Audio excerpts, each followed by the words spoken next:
அனைவருக்கும் வணக்கம். தெய்வீக பலன்கள் சேனல் சார்பாக தங்களை அன்புடன் வரவேற்கிறோம். இன்று நம் காணொளியில் காண விரும்புவது நல்ல குழந்தை பிறக்க கர்ப்ப காலத்தில் வணங்க வேண்டிய முக்கியமான தெய்வங்கள் என்ன என்பதை பற்றி இந்த காணொளியில் பார்க்கலாம். வாருங்கள் காணொளிக்கு செல்லலாம். மறக்காமல் ஒரு சப்ஸ்கிரைப் செய்யவும். கர்ப்ப காலத்தில் பெண்கள் விரதங்களை கடைபிடிக்காமல் தவிர்ப்பது நல்லது. முக்கியமாக அந்த காலகட்டத்தில் இறை வழிபாடு மேற்கொள்வதன் மூலம் பிறக்கும் குழந்தைகள் சிறப்பாக பிறக்க முடியும் என்று சங்ககால நூல்களில் சொல்லப்படுகின்றன. அதன்படி ஒரு பெண் கருவுற்ற முதல் மாதத்தில் குலதெய்வ வழிபாடு மேற்கொள்ளலாம். 2வது மாதத்தில் சூரிய நாராயணன் வழிபாடும், 3வது மாதத்தில் சந்திரதேவன் வழிபாடும், 4வது மாதத்தில் செவ்வாய் வழிபாடும், 5வது மாதத்தில் புதன் வழிபாடும், 6வது மாதத்தில் குரு வழிபாடும், 7வது மாதத்தில் சுக்கிரன் வழிபாடும், 8வது மாதத்தில் சனி வழிபாடும் மேற்கொள்ள வேண்டுமென ஜோதிட சாஸ்திரம் கூறுகிறது. இதேபோல் 9வது மாதத்தில் மீண்டும் குலதெய்வ வழிபாடுடன் இஷ்ட தெய்வ வழிபாட்டையும் செய்ய வேண்டும். இதில் சூரியன் என்பது சிவனுடைய அம்சமாகவே சொல்லப்படுகிறது. எனவே சிவ வழிபாடும் மேற்கொள்ளலாம். அதற்கான ஆன்மீக பாடல்கள், மந்திரங்களை கூறலாம்.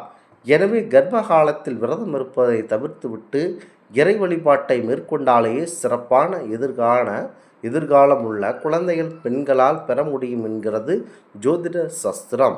முக்கியமாக இதனை மனதில் நினைத்து கொண்டு செய்தீர்கள் என்று சொன்னால் அனைத்தும் உங்களுக்கு நல்லபடியாகவே நடைபெறும். ஒவ்வொரு வேண்டுதல் நிறைவேறுவதற்கும் ஒரு சிறப்பான தெய்வத்தை வழிபடுவதுண்டு. குழந்தை பாக்கியம் பெறுவதற்கு, சுகப்பிரசவம் ஏற்படுவதற்கும் ஒரு குறிப்பிட்ட தெய்வத்தை நாம் வணங்குவது உண்டு.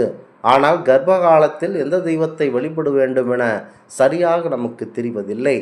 எந்த மாதத்தில் எந்த தெய்வத்தை வழிபட்டால் குழந்தையின் நலனும் தாயின் ஆரோக்கியம் பாதுகாக்கப்படும் என்பது அதிகமானவர்களுக்கு தெரிவது கிடையாது. கர்ப்பிணி பெண்கள் எந்த மாதத்தில் எந்த தெய்வத்தை வழிபட வேண்டும் என்பதை கண்டிப்பாக தெரிந்து கொண்டு செயல்பட்டீர்கள் என்றால் அழகான மன வளர்ச்சி உள்ள அற்புதமான குழந்தையை பெற்றெடுக்கலாம். கர்ப்ப காலத்தில் வயிற்றில் வளரும் குழந்தையின் வளர்ச்சியில் ஒவ்வொரு மாதம் கிரகங்கள் தங்கள் ஆதிக்கத்தை செலுத்துகின்றன என ஜோதிட சாஸ்திரம் முக்கியத்துவமாக கூறுகிறது.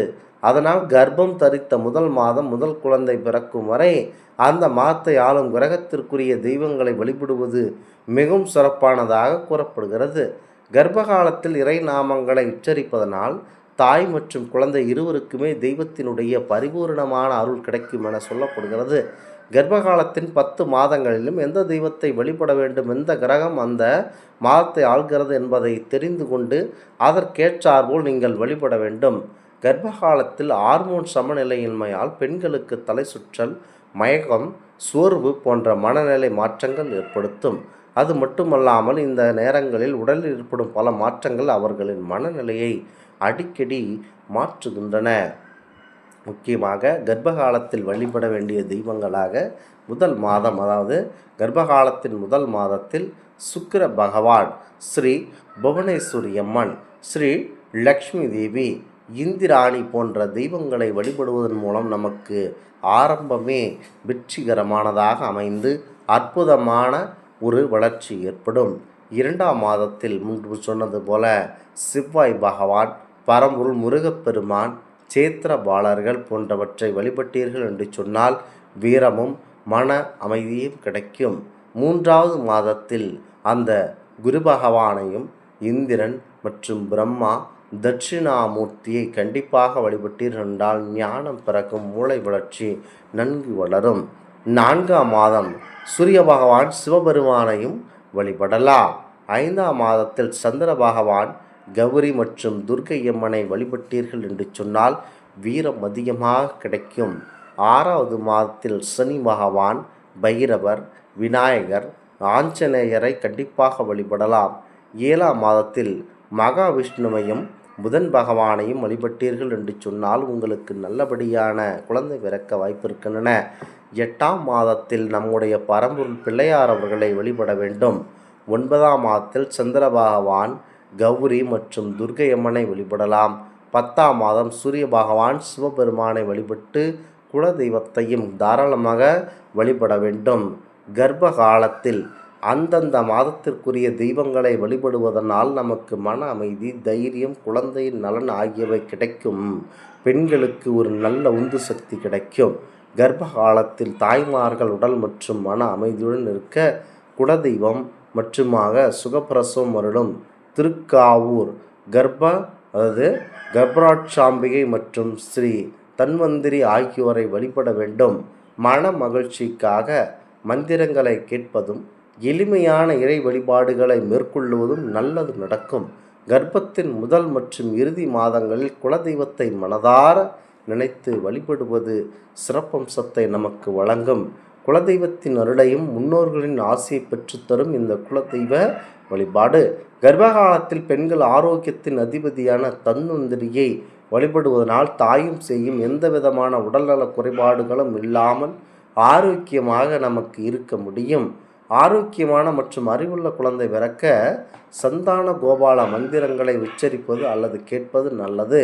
கர்ப்பகாலத்தில் கடுமையான விரதங்கள் மேற்கொள்வதை கண்டிப்பாக பெண்கள் தவிர்த்து விட வேண்டும்.